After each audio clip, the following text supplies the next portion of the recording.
What's up, Niner fans? How are we feeling? It's miserable Monday, the day after a 49ers loss, and today we got some official news regarding the Brandon Aiyuk injury. Sorry I was out earlier, but we have posted it, and now we're going to talk about it.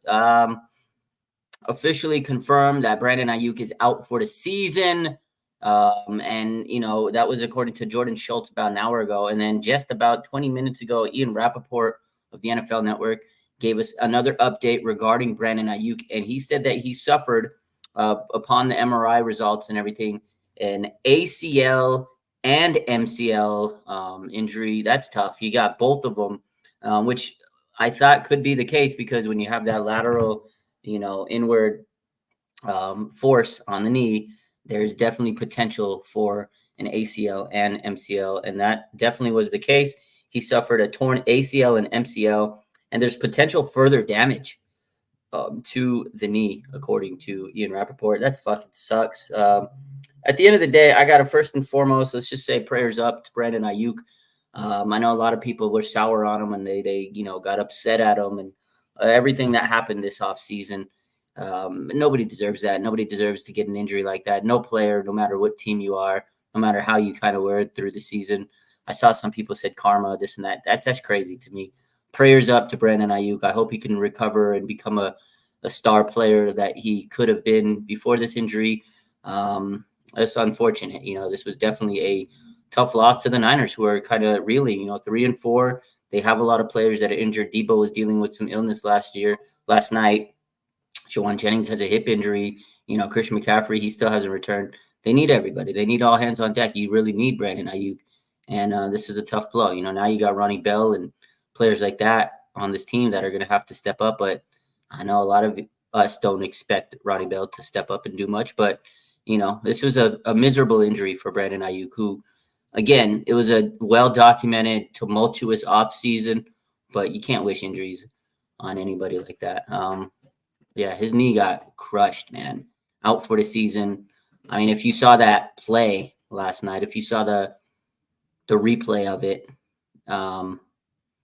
it didn't look good. Like, I'm surprised that there wasn't more, and then like Rappaport says, there's potential further damage. So yeah, ACL, MCL, I mean, I kind of figured that, and it's very, very unfortunate. That's going to be a rough recovery for any player, for a wide receiver. That's really tough because they rely on, lateral speed and cutting and, their speed in general to be able to beat another cornerback off the line. And especially Aiyuk, he was a guy that was, supposed to be a great route runner, and he separates and things like that. It's going to affect that. It's going to affect that ability for sure.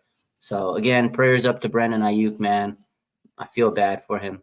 It sucks. It's really a tough one. This comes at the middle of the season right now.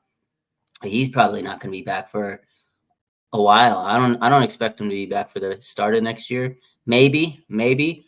But the crazy thing is, he might miss training camp next year. 2 training camps that he may not be back for. But again, it really depends on how his recovery is and everything from this. It's a brutal injury. We know Talanoa Hufanga made it back to the start of the season, ramping up and things like that with the torn ACL. But Brandon Aiyuk has a little bit more than what Talanoa Hufanga had last year, which was a mid-season-ish injury. So you can maybe expect Brandon Aiyuk back at the beginning of the season, but there's no guarantee. And the fact of the matter is, he may miss another round of training camp and stuff, and that's not good. I'm sure he wanted to be there next year. I know he didn't get to be there this year, but I guarantee you he wanted to be there next year, really prove himself and stuff like that. So, Renee said, "I'm sorry to hear this. Wish BA the best." Bowman type of injury, says AJ. Yeah, it's definitely the Bowman type injury. Cam says the fact he walked off to the sideline is crazy. It's not too crazy. ACLs, you got a lot of adrenaline pumping. You could walk off, off an injury. Klay Thompson's done it. Kobe did it. Players can walk off after ACL injury.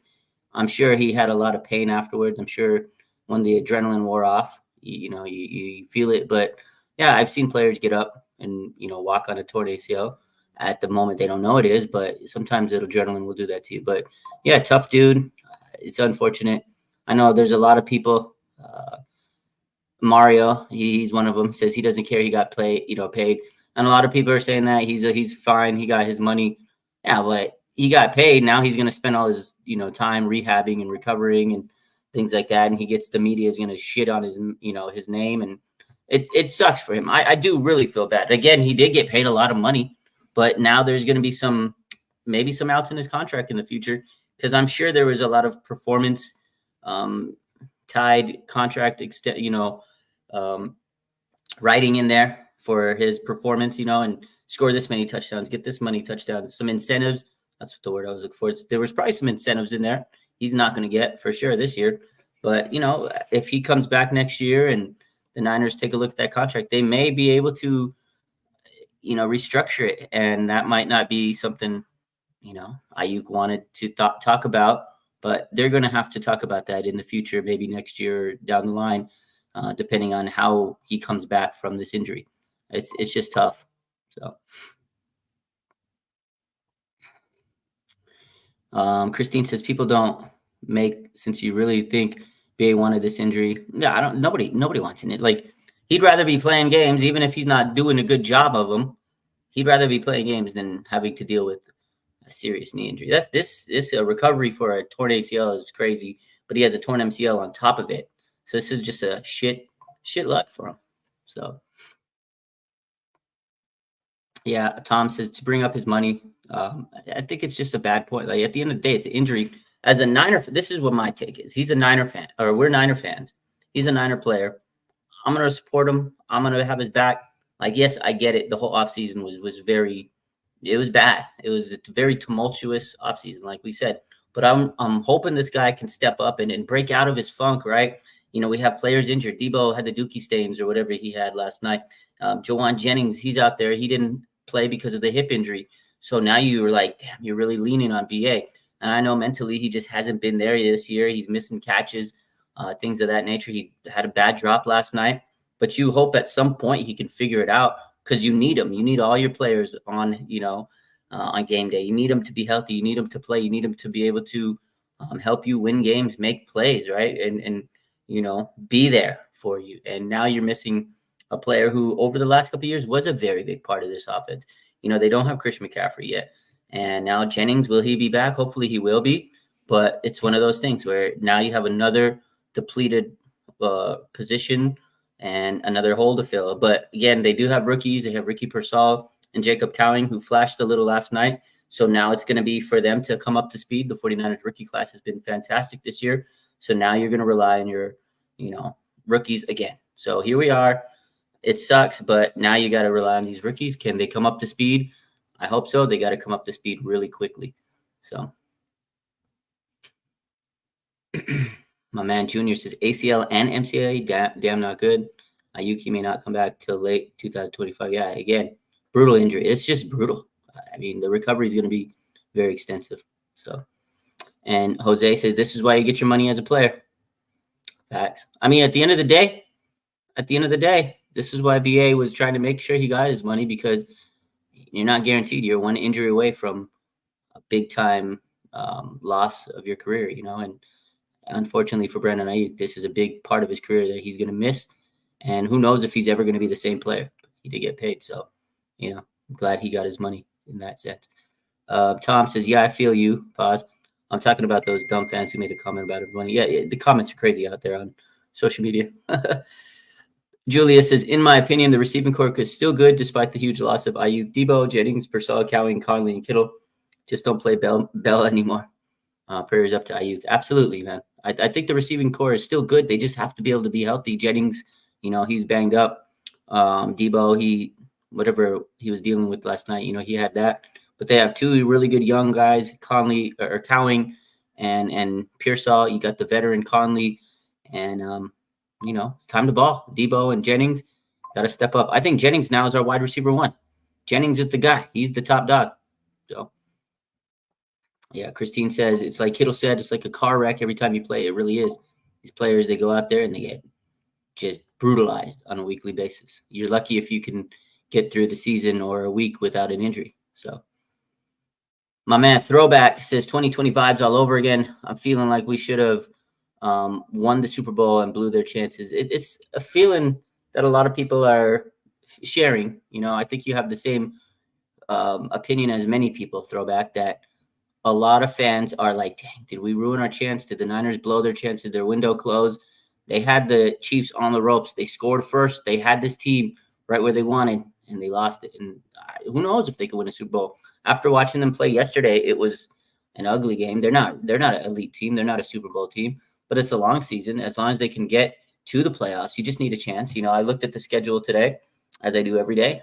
They got the Dallas Cowboys. You can go be 4-4 into the bye week. The Seahawks, they play the Bills next weekend.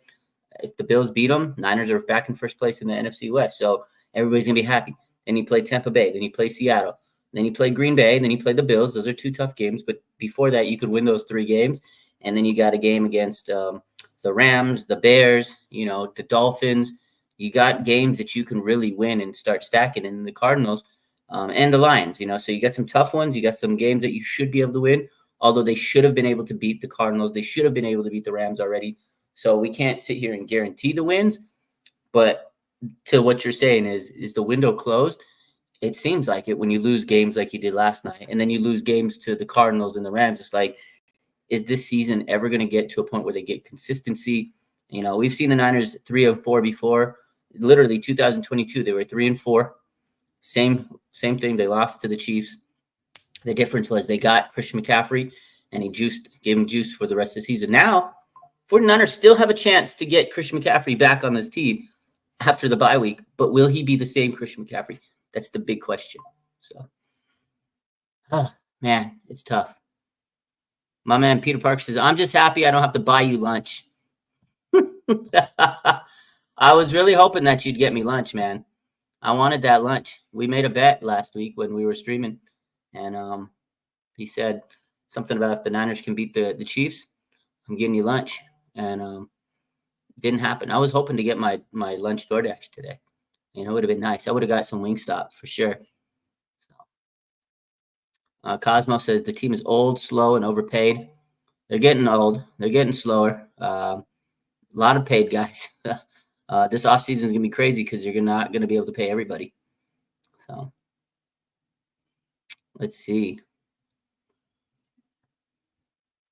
See this question right here. It says the Sentinels football channel says I rewatched that play Aiyuk was injured on. Purdy never led Aiyuk into the safety. That play worked hundreds of times before.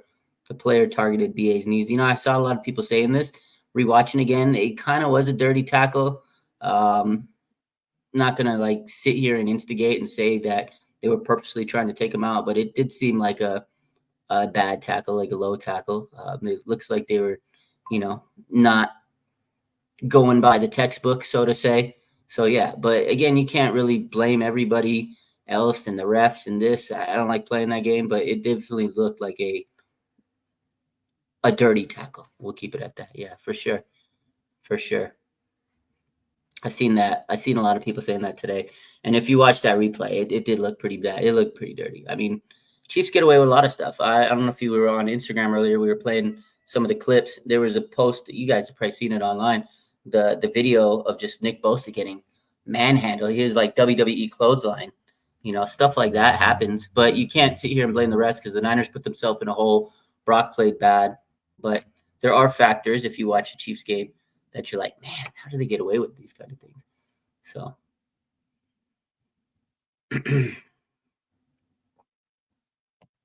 let's see.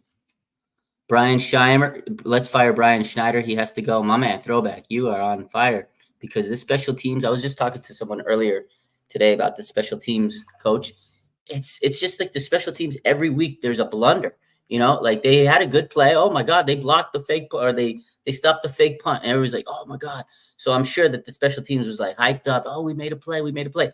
Couple minutes later down the line, there was the big return by the Chiefs, 50-yard return. And then the onside kick was absolutely horrible. Mitch Wishnowsky, I don't know if he's hurt or not because today the 49ers, they went out and worked out a punter that looks like Mr. Beast. God help us. They had a punter in the offseason, in the preseason, right? The dude from the Steelers. Go get him. He looked like a good punter in the preseason. Go get him back.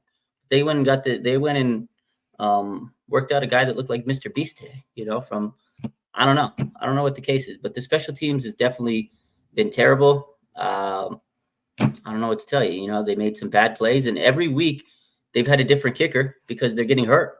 Like that just tells you that they're tackling. Their gunners are not doing their job. If your gunners aren't doing their job, and your tackler on the play is your kicker, if your kicker has to go and make the tackle, he's the last one. Means everybody else is missing their tackles, and then they get hurt. Kickers aren't supposed to be making tackles. That they're fragile. It's like me going out there and trying to tackle. I'm gonna get hurt. Bottom line. So that's unfortunately what's going on. We might be on our second punter soon, and the 49ers, they've spent draft capital on these special teams players, on the kickers, on the punters, and other players, you know, that they place their special teamers. You know, they got players that they specifically bring in on the offseason for special teams. They don't seem to be helping out. So Patrick didn't even play good, and he still beat us. That's how bad the Chiefs own this team. Kryptonite, man. I said it earlier. It's like playing Brett Favre in the 90s in the Packers. The Packers owned the Niners and beat Brett Favre owned us. So no matter what the game was like, no matter how bad the Niners played, no matter how good the Niners played, no matter how bad Brett Favre played, he had the number. He had their number. Monkey off the back. It took him a long time. So time to sell. Trade deadline is soon. Cosmo, I think they won't be selling. I think they're going to be buying. I think they're going to go all out and try to buy and do a last-ditch effort because this team wants to win. I don't think they're going to try to sell out. It's going to be interesting down the stretch, second half of the season. Where will the 49ers finish? I think they'll be 10-7. Anything less of that, it'll be rough. And that brings you to the question of, okay, if the 49ers don't make the playoffs, if they have like a bad 8-9 season, 9-8 season, something like that, and they miss the playoffs, will Kyle Shanahan be on the hot seat? That's going to be an interesting topic. That's going to be a very interesting question because I know a lot of people want Kyle on the hot seat now. It's not going to happen yet because he's turned this team around a lot. And I think Jed York's going to give him the benefit of the doubt and say, hey, you've been here before, 3-4. Turn it up in the second half and get us to where we need to be. Until he has a stinker of a season, not 2020, because 2020 was, you know, it was COVID year. It was a weird year. You had everybody hurt. Although this year you got a lot of injuries, but it's not a COVID year. Can't make that excuse again. The 49ers, after paying everybody, can't make it to the playoffs. We'll see what Jed York thinks about Kyle Shanahan. But my guess is he'll keep his job if they don't make playoffs this year, unless they don't win any more games. If they go like 3 and they don't win another game this season, then they might have to do something. So we'll see though. How do I feel about Shanahan throwing Purdy under the bus? I hate that, man. I don't like that. I know I saw different reports. I mean, obviously I wasn't there, but I've seen different reports of saying that, you know, Kyle was talking to Brock in the locker room and this and that. And then if you watch the press conference, he said he sucked. He was, you know, needs to be better, this and that, which it's a fair assessment. Brock didn't play good, but I need Kyle to take a little bit more accountability on himself because his play calling wasn't good. He put this team in bad position at times. He hasn't been getting it done in the red zone, but I get it. Your quarterback's your leader. He's the one that's supposed to take, you know, the blame for a lot of the issues, but Kyle needs to take a little bit more accountability. I don't want him to throw Brock under the bus, but we can't sit here and pretend that Brock had a good game or he's, you know, been great against some of these elite defenses in the AFC. AFC elite teams have really given the Niners a hard time. They have Kyle's number, but to me, it comes down to the coaching. Hopefully he doesn't, you know, attack Brock anymore. I know he respects him, but at the same time, it's like he just throws him under the bus. He does it with a lot of quarterbacks, you know? So he shouldn't throw anybody under the bus, honestly. He shouldn't throw any of the players. His team works hard. It was a hard-fought game. Defense played their heads off until, you know, second half when Mahomes breaks that big run on the end down the sideline for 33 yards. Like, that was the big backbreaker. After that play, you could tell the defense was just like, they were so exhausted. They were gassed out, you know, because the offense could not put them in position. They had 3 opportunities in the red zone and they failed.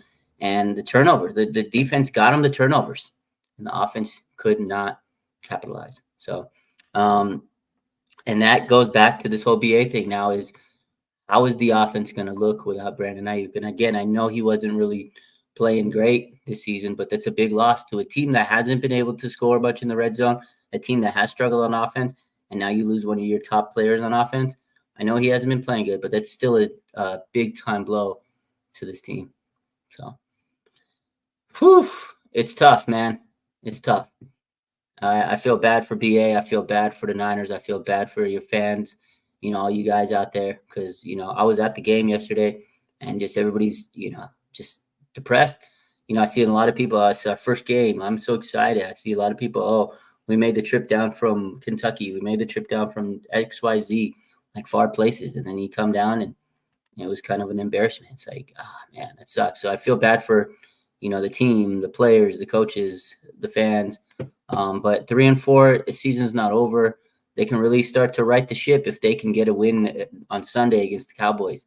But it's not going to be easy. Cowboys coming off a bye. They're dealing with some stuff this season too. They're kind of playing it's not kind of. They're playing a must-win game.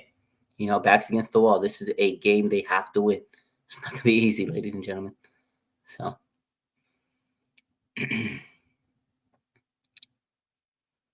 Rolex, Ricky has to step up, says Danny. I think he will. I think Ricky did what he needed to do yesterday.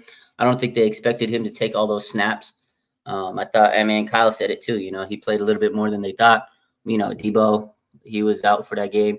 Brandon Aiyuk left in that game. Jennings wasn't there, so they tried to get Ricky Pearsall a little bit more action. And now, coming into this week, he's going to have to really step up and have a big game.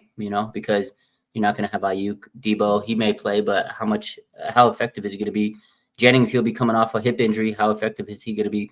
So regardless, you're going to need Ricky Pearsall to step up. So, and with this Brandon Aiyuk injury, it opens the door for Ricky Pearsall to step up and take this role of, okay, here we go. I'm probably going to be wide receiver 3 now. You got Jennings is probably going to be wide receiver 1, 2. Debo, he'll be 1 or 2, but Debo doesn't always line up on the X. You're going to probably have Ricky Pearsall who could line up outside, maybe line up inside. He'd be your slot receiver. But Ricky Pearsall is really going to have to take a big role with Brandon Aiyuk out. So, yeah, that game was embarrassing. Raymond says Ricky needs to ease in more. He does, but it's kind of at a point right now. And the point I guess I'm making is he doesn't have time to be eased in. I think the Niners wanted to ease in Ricky and kind of get him into speed slowly, because of the injury to Brandon Aiyuk. They don't have the luxury. They don't have the luxury of saying, okay, we can ease in Ricky Pearsall. We can put him in a couple packages here. They don't have Brandon Aiyuk. Jennings dealing with the hip injury. Debo's been dealing with stuff all year. They got to have him come to speed really quick. He's going to have to be able to step in and step right away. And you're right. There was a couple plays he missed, some routes that he ran a little off. There were some motions he missed. Like there was the little details of the plays that he was missing. And those are things you want him to clean up. But they don't have the luxury of him to learn it slowly. You know what I mean? It's like when you have a quarterback and you got to throw him into the fire. It's kind of the same thing. You have a young wide receiver. Now you got to throw him into the fire. But he was a first-round pick. He has the talent. No excuses. I know he got shot in the chest. That's a big excuse right there. But he's got to be able to step up faster than they expected. So, oh, man. Tough. But, yep, just to recap, of course, we're going to go over this one more time, and then we're going to end it. Brandon Aiyuk officially out for the season. He tore his ACL. He tore his MCL, and there's potential further damage. This is according to Ian Rappaport. And the first person to break that it was a season-ending injury was Jordan Schultz about an hour ago. So, yes, unfortunately for the 49ers, Brandon Aiyuk will be out for the remainder of the season. Who knows when he's coming back next year. ACL, MCL is really tough. And now we got to hope that Ricky Pearsall comes to speed and be, a little faster than we wanted him to. So he's got to kind of catch up, figure it out. And hopefully Jennings is healthy because they are going to need Juwan Jennings to be an absolute dog. So we'll see. Ladies and gentlemen, this is unfortunate news, but we'll get through it. Keep the faith. Kyle Shanahan will be live at 3:30 p.m. with the media. So we'll have some more updates. I'll be live probably around 4 after all that, after we get all the information. Sit back, wait. We'll be back live in about an hour and a half. You guys have a good rest of your day. Love you. Go Niners. Let's hope for the best. Peace.